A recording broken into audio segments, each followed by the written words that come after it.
So what was that process like? For people who don't know, we surgeon, we don't have 40 hours a week kind of work schedule.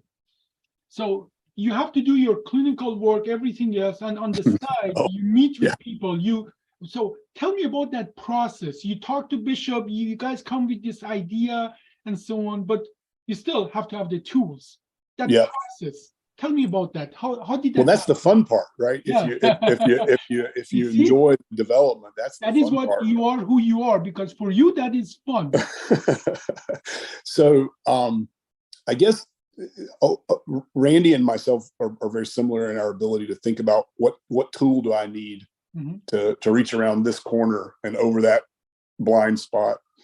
And so he had already been working with Amendia at the time on his posted screw system. And that's how I was introduced to Ken Barra and the engineering team there. And who said what in what order, I don't recall. It was really more of a free-flowing discussion. I know the idea of the wire came from the endoscopic localization, and then the serial dilation actually came from the concept of lateral dilation and opening up and coming in by slowly expanding the soft tissue envelope. And then my comfort level came largely from doing a fair number of laterals and realizing how much you can move nerves around. And one of the neurosurgeons I trained with, Mike O'Connor, he used to say the difference between a good surgeon and a great surgeon is knowing how hard you can pull on something without getting in trouble.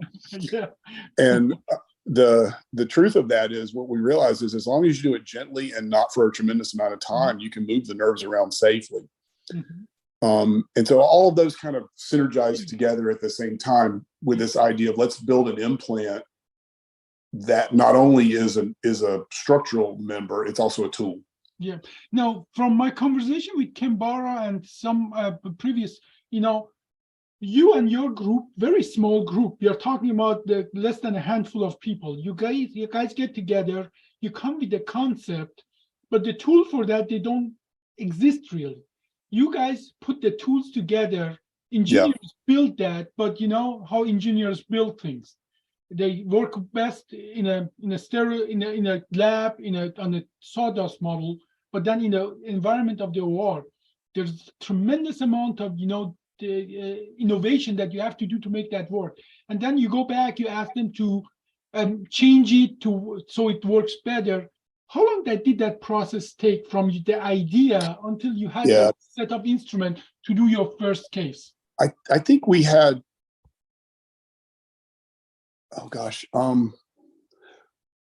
we pretty quickly came upon the idea that the implant itself is one of the instruments. And once we made that step, everything else fell into place pretty quickly because it was pretty linear on what we needed. I need dilators, I need wire access, I need a way to impact this.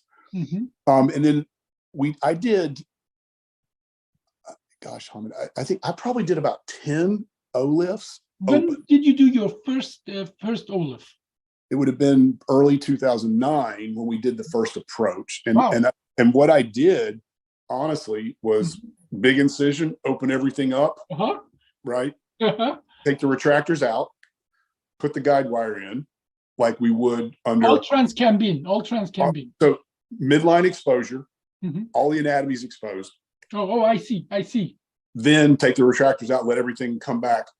Then come in transcambin, then put the retractors back in.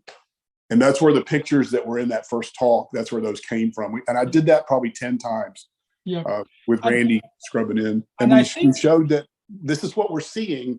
This is what I'm feeling. And it was a pretty fluid conversation over a few weeks with the instruments that we need to be able to work around that. And I want everybody who listens to that to know that is actually how the innovation in medicines are done. You do something that you're familiar with, you know it is safe, and you change small little thing in that process.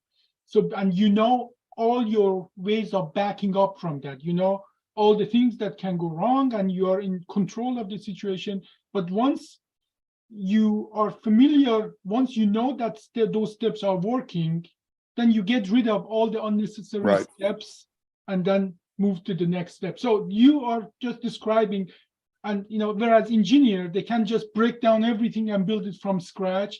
We are like evolution. We have to build on something that already yeah, exists. people they talk about like industrial revolution, technology revolution. It's really, if you really study the history of human nature, there's no revolutions. They're just mile markers where Yes. things changed that were notable, and Yeah. nothing we did was crazy revolutionary. It was just, okay, let's go to this step. Well, that worked out well. Then, okay, let's get rid of this step, and that worked out well. Yeah.